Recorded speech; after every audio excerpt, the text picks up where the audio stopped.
जवाहर नवोदय विद्यालय की परीक्षा में 40 प्रश्न मानसिक योग्यता के पूछे जाते हैं। उसी में से आज कुछ बहुत ही महत्वपूर्ण प्रश्न यहाँ पे हमारे द्वारा आपके लिए रखे जा रहे हैं। तो बच्चों, इस वीडियो को आपने पूरा देखना है और देखिएगा कि किस प्रकार के प्रश्न वहाँ पे पूछे जाते हैं। तो पहला जो प्रश्नों का प्रकार है वह है असंगत को अलग करना। कि यहाँ पे आप देख रहे हैं कि प्रश्न आपको दिए गए हैं और इन प्रश्नों में आपको जो भिन्न है या अलग है या असंगत है उसको आपने अलग करना है। तो पहला प्रश्न को हम देखते हैं कि कटोरी, प्लेट, गिलास और बर्तन। तो देखिए यहाँ पे क्योंकि ये सब बर्तनों के प्रकार हैं, ठीक है। आप कटोरी, प्लेट, गिलास देखते हैं, ये क्या है, सब बर्तन हैं और ये बर्तनों के अलग अलग प्रकार हैं, ठीक है। तो इसमें हमारा बर्तन अलग होगा। ऐसे ही यहाँ पे देखते हैं कि अगला है मंदिर, मस्जिद, हॉस्पिटल और चर्च। हम देखते हैं कि यहाँ पे जो हमें अलग लग रहा है वो हॉस्पिटल होगा। और क्यों होगा ये आपको मालूम होना चाहिए, क्योंकि मंदिर, मस्जिद और चर्च ये पूजा स्थान है। यहाँ पे अलग अलग धर्म के लोग पूजा करते हैं, लेकिन हॉस्पिटल यहाँ इलाज किया जाता है और सभी धर्मों के लोगों का यहाँ पे इलाज किया जाता है। अब देखते हैं कि अगला प्रश्न है कि दूध, लस्सी, पानी। हम देखते हैं कि दूध, लस्सी और पानी ये सभी हम पीते हैं, ये पेय पदार्थ हैं।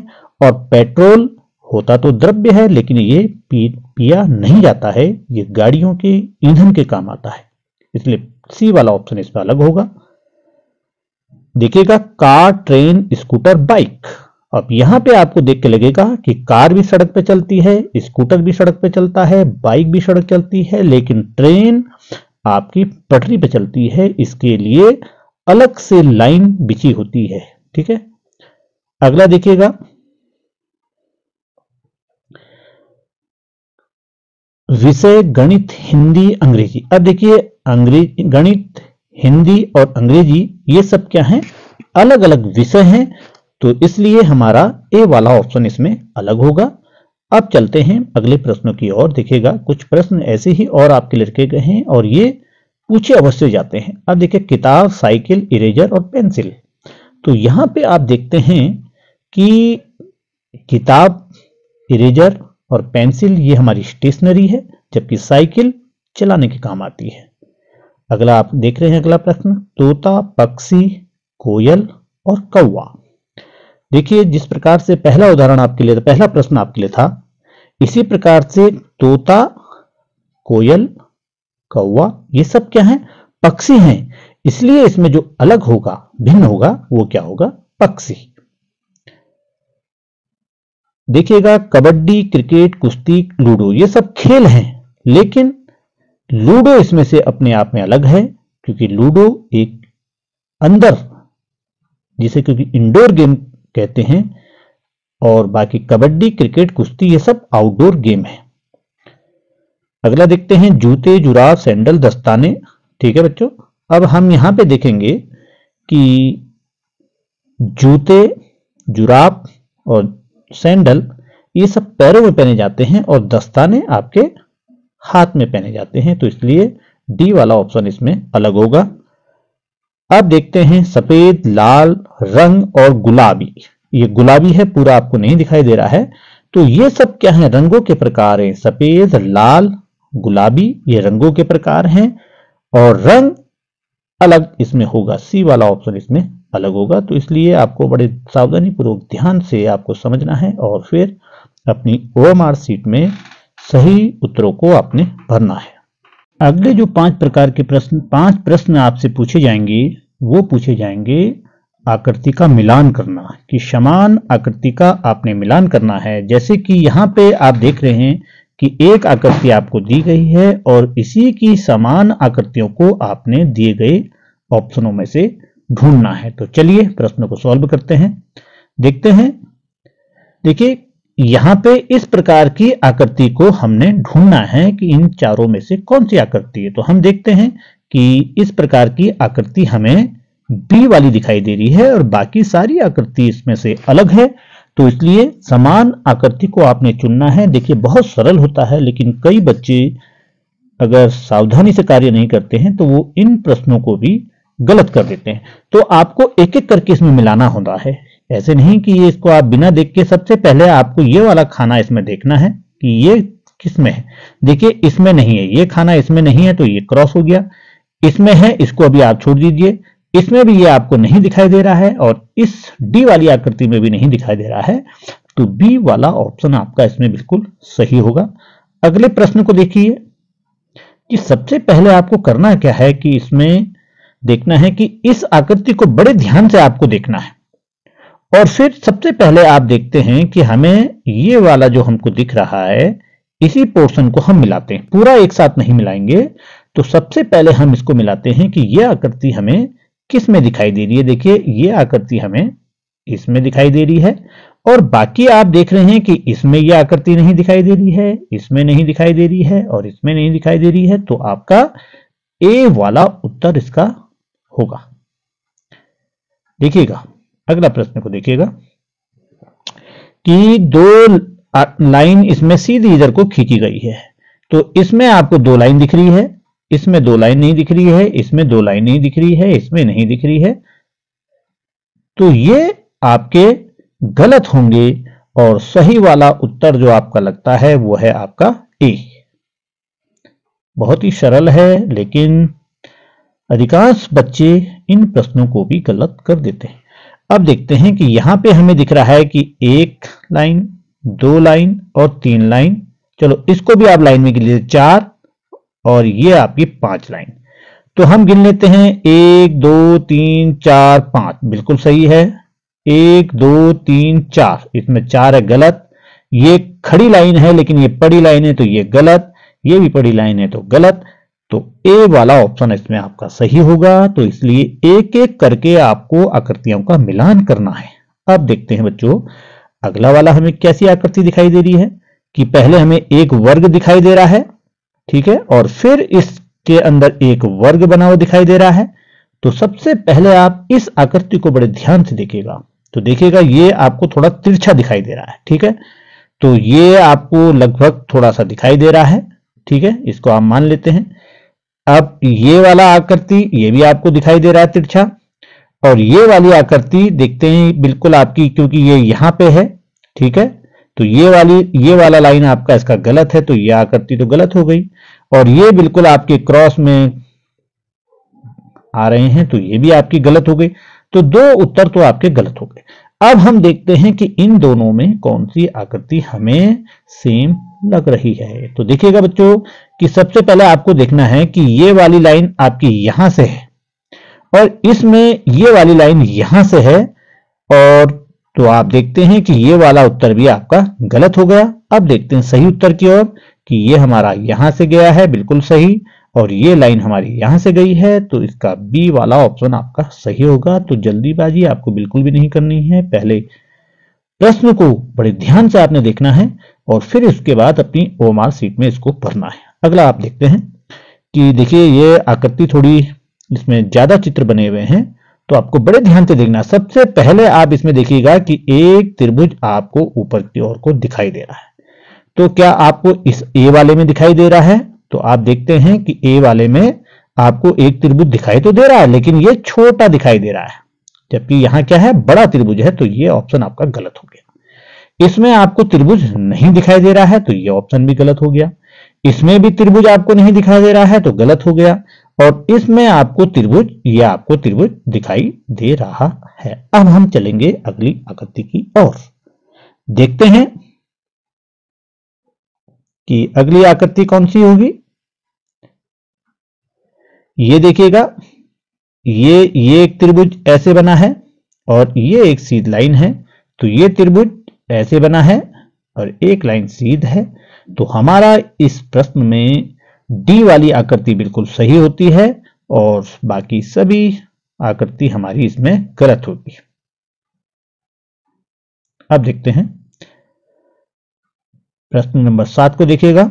इस आकृति को बड़े ध्यान से देखिए कि सबसे पहले हमें ये और ये बिल्कुल सही बच्चों, देखिए इसमें भी है, इसमें भी है, इसमें भी है, इसमें भी है, यहां यहां यहां यहां, ये तो आपको चारों में दिखाई दे रहा है। तो ये आपको बिल्कुल ठीक है। अब हम चलते हैं अगली आकृति की ओर। ठीक है, अब देखते हैं कि ये हमारा कितना षष्ठ, 1 2 3 4 5 6 षष्ठभुज। तो इसमें हमें ये सभी षष्ठभुज दिखाई दे रहे हैं। देखिए ये भी दिखाई दे रहा है, ये 2 3 4 5 6, 2 3 4 5 6 ये सभी में है। अब हम अगला देखते हैं कि ये वाली आकृति तो हमारी सबकी बराबर हो गई। ठीक है, मैं पूर्ण ही कर देता हूं सबको। अब हम देखते हैं अगली वाली आकृति को कि इसमें क्या होगा। देखिए अगले वाले को आप देखना है कि 1 2, एक त्रिभुज ये बन गया और एक त्रिभुज ये बन गया। तो इसमें ये त्रिभुज ये और ये बना। अब इसमें आप देखते हैं कि इसमें आपका ये त्रिभुज तो बन रहा है, लेकिन एक लाइन ये भी आ गई, तो ये गलत हो गया। ठीक है, इसमें त्रिभुज नहीं है, ये भी गलत हो गया। इसमें त्रिभुज, एक त्रिभुज, ये त्रिभुज आ गया, ये त्रिभुज आ गया। ठीक है, ये बिल्कुल आपको सेम लग रही है, लेकिन इसमें एक अंतर क्या है, जो मेन अंतर है वो आपका आ गया ये बीच वाली लाइन। तो आपका उत्तर इसमें जो सही बनता है वो सही बनता है आपका ए वाला। अगला प्रश्न को देखिएगा। आपको देखना है कि ये आयत दो आपस में एक दूसरे को काट रहे हैं। ठीक है, ऐसे करके काट रहे हैं। सबसे पहले हमको ये देखना है, तो ये धन का चिन्ह नहीं बना रहा है, ये बना रहे हैं, ये बना रहे हैं, ये दोनों तीनों के तीनों आकृति धन का चिन्ह बना रहे हैं।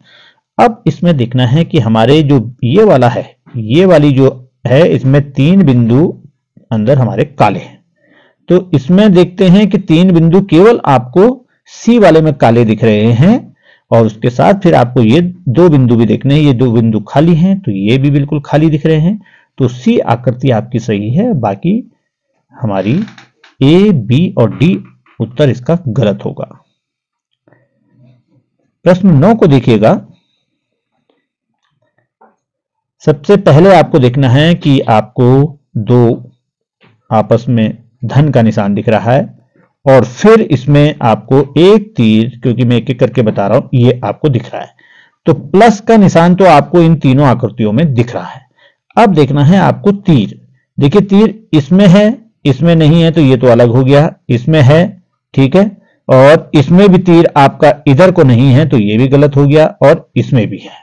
तो बी और डी में अब हमको ये देखना है कि अलग क्या है। अब हम देखते हैं अगली वाली आकृति, ये वाली, कि ये हमारी काली है।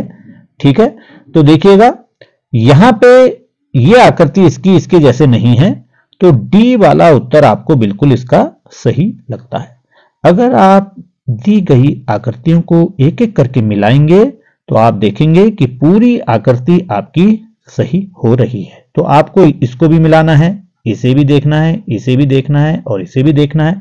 जब पूरी आकृति आपको समान लगेगी तो तब आप सबसे पहले प्रश्न में हल्का सा निशान लगाइए, और उसके बाद अपनी ओएमआर शीट में इसको भरिए। अब देखते हैं अगला प्रश्न 10 को देखिएगा कि सेम ऐसा ये अर्धवृत्त है, अर्धवृत्त जैसा बना है, और बाद में ये तीर का निशान है। देखिए इसमें है, अब आप देख तो रहे अर्धवृत्त तो इसमें भी है, लेकिन तीर का निशान जो आपका यहां होना चाहिए था, इसमें यहां है, तो ये बिल्कुल गलत। यहां दोनों में तीर का निशान है, और यहां पे तीर का निशान ना होते हुए एक इस प्रकार का निशान है। तो ए वाला उत्तर आपका सही है। तो बच्चों आप देख रहे होंगे कि मानसिक योग्यता में नंबर प्राप्त करना बहुत सरल है, लेकिन उसके लिए आपको सावधानी से कार्य करना होगा। अगला वाला देखिएगा, ये जो है आपका, इसी प्रकार से अगला जो प्रश्नों का वहां पे प्रकार होगा वो होगा आकृति को पूर्ण करना या श्रृंखला को पूर्ण करना। यहां पे हम देख रहे हैं कि 3 हमको आकृति दी गई है, और चौथी आकृति में आपको बताना है कि कौन सी आकृति आएगी। तो यहां पे सबसे पहले हम ध्यान से देखते हैं कि देखिए एक वृत्त है, वृत्त इसमें भी है, इसमें भी है, ये तो तीनों आकृतियां एक जैसी हैं। ठीक है, इसमें तो कोई परिवर्तन नहीं। चौथी आकृति जो आएगी वो भी आपकी क्या आएगी, वृत्त वाली ही आएगी। ठीक है, अब देखते हैं अंदर की आकृति में। अंदर की आकृति हमारे पास त्रिभुज है, 3 भुजाओं वाला, इसमें अंदर की आकृति चतुर्भुज यानी कि वर्ग है, 4 भुजाओं वाला। इसमें की आकृति है 2 3 4 5 पंचभुज। तो आप बताएंगे, देखेंगे कि अगली वाली जो आकृति आएगी वो कौन सी आएगी, वो आएगी षष्ठभुज वाली। तो हम देख लेते हैं कि इस प्रश्न का उत्तर क्या होगा। तो देखते हैं इसमें कौन सी आकृति बैठती है। तो षष्ठभुज आपको देखना है, तो इसको देखते हैं 1 2 3 4 5 और 6। तो बी वाला उत्तर आपका इसमें सही होगा। तो सबसे पहले आपको एक एक करके इन आकृतियों की श्रृंखला को समझना है कि क्या इन पे परिवर्तन आ रहा है। ऐसी अगला वाले प्रश्न को आप देखिएगा ध्यान से। सबसे पहले आप देख रहे हैं कि ये खाली वृत्त है, कुछ नहीं। यहां पे देख रहे हैं कि खाली वृत्त है लेकिन उसके अंदर एक छायांकित वृत्त को रख दिया गया है। ये आकृति ज्यों की त्यों उतरी है। और अगले वाले में, अगले स्टेप में आप देख रहे हैं कि एक खाली वृत्त आपके सामने ये आ गया है। तो अब आप अनुमान लगा सकते हैं कि अगली आकृति क्या होगी, ये ऐसी की ऐसी होगी और ये वाली आकृति में एक अंदर जो आएगा वो छायांकित आ जाएगा, यानी कि दोनों आकृति हमारी कैसी होंगी, ऐसी वाली हो जाएंगी। तो आप देख रहे हैं कि ये आकृति हमारी किस में आती है, डी वाले में आ रही है। यहां पे भी आप